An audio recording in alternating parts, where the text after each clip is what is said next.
Ben, estaba mirando a intervención e non estuve moi atento ao debate, pero creo que a xerente da empresa que vende o software ao 112 é a sobrinha de Romai Becaría, non? Todo sigue igual neste país, moi ben.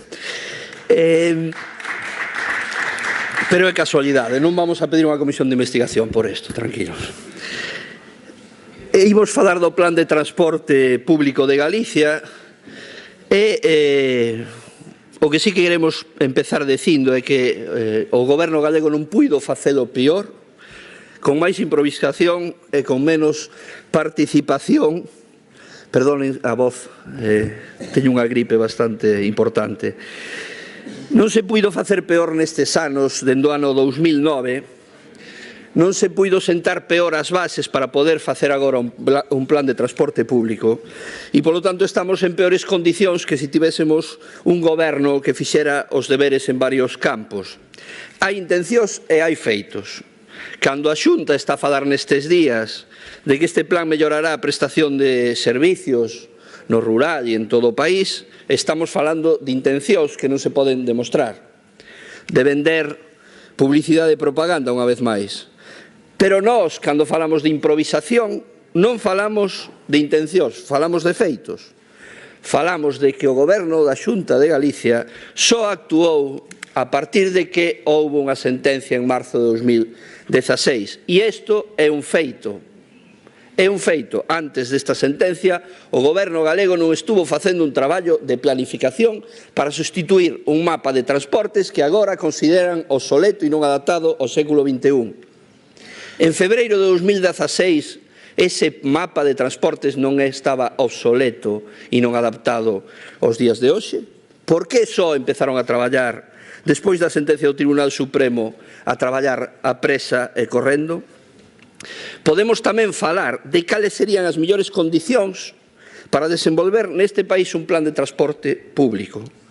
E aí ninguén que sexa honesto pode negar que a inexistencia de, por exemplo, unha boa ordenación do territorio e unha boa situación do rural, dos concellos do rural e a existencia de áreas metropolitanas, comarcas, entidades consorciadas, etc., sería un instrumento eficaz para implantar un plan de transporte público de Galicia. A desordenación do territorio que vostedes subiron a este país é unha eiva importantísima á hora de elaborar un plan de transporte público. A pouca capacidade dos concellos, de moitos concellos do rural, para poder intervir na política de transporte é unha eiva tamén achacable á falta de políticas de ordenación territorial. Vostedes suspenderon clamorosamente eses deberes de ter un país artellado e ben vertebrado. Tamén suspenderon na política de equilibrio territorial que equilibrase o eixo atlántico co rural, que revertise a tendencia ao abandono e envellecemento. A dramática situación de moitas zonas do país, cunha fuxida, como se ve nos 42 anteproxectos, en moitos dos 42 anteproxectos que publicaron o 30 de maio, se ven zonas onde se perderon ata o 36% da poboación en 20 anos. E por iso agora as empresas abandonan esas liñas porque non poden ser rentables.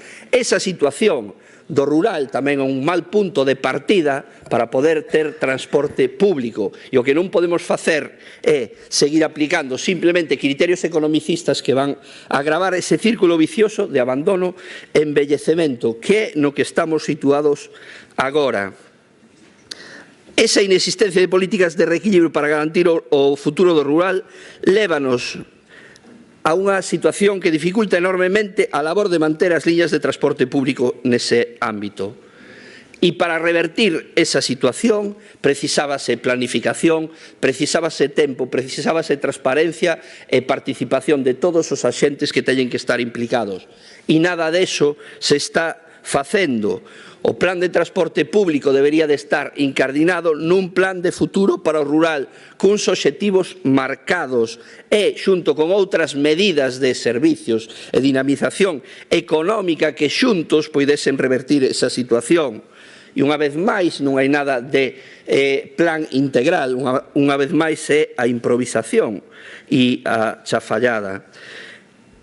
Partiríamos dunha situación mellor se durante os 8 anos de goberno do señor Feijóo, durante eses anos estivesen preparando un proceso de participación real, un proceso de elaboración do plan real con tempo que poidese dar solución ás necesidades da xente, porque hai que diferenciar o político do técnico. Vostedes non fixeron política e agora presentan solucións técnicas e entón nos queren levar ao sinsentido de ter que debatir se o transporte a demanda é bon ou é malo ou se a integración do servicio é bon ou é malo. Son solucións técnicas que serán en todo o mundo, que son cuestións que depende como se apliquen se poden facer ben ou mal. Eso é cuestión técnica. O que é a cuestión política vostedes non a fixeron. Nós non vamos a caer nese erro de poñernos a discutir aquí se o transporte a demanda sí ou non. Depende como se aplique, pode estar ben ou pode estar mal. A improvisación, polo tanto, está demostrada. Xa se falou aquí moitas veces desa historia da Lei de Medidas Urxentes no 2009, da resolución do 2010 que prorrogaba por 10 anos as concesións anulada por unha sentencia do Tribunal Supremo e a execución fraudulenta e chafalleira da sentencia fraudulenta e chafalleira a Lei 10/2016 de transporte que xa tuvo que ser modificada meses despois na Lei de Acompañamento para darlle solución á morea de empresas que ian a renunciar ás liñas e que é o que se está facendo agora. Agora mesmo hai a exposición pública 42 anteproxectos de liñas de transporte público, 600 liñas de transporte público de empresas que renunciaron e que, como non se liciten, van a deixar sin servicios veciños e veciñas de moitas zonas do rural. E aínda poden quedar desertas as licitacións destes proxectos de explotación. E vamos coa presa que nunca é boa conselleira para facer as cousas. Ben, túvose que facer eso porque as empresas podían renunciar segundo o artigo 3.1 da lei e porque vostedes non fixeron os deberes a tempo.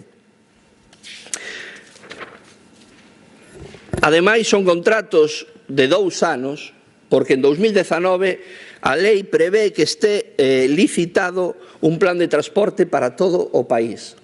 Que vai pasar con estas 42 anteproxectos que se van a adxudicar de xeito directo? Que van a facer as inversións necesarias para 2 anos? Ou é que xa teñen previsto quedarse para o plan de transporte do país? Unha auténtica chafallada, señores do Partido Popular. Vostedes están a repetir os mesmos erros que en 2009. Están só a negociar coas empresas, non están a facer un proceso participativo real.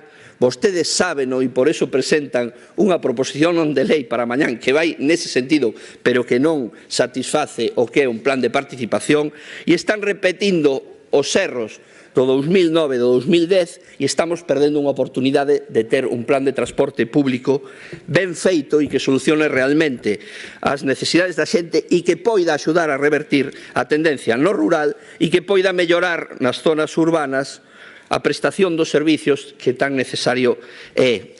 Neso vostedes tampouco fixeron dende o 2016 ningún plan de diálogo constante cos concellos, coa FEGAM, cas diputacións, co que sexa, para utilizar unha figura que se prevé na lei, que para nós é clave, as entidades supramunicipais, as agrupacións de municipios para xestionar o transporte, ben sexa con calquer fórmula xurídica consorciado que sexa.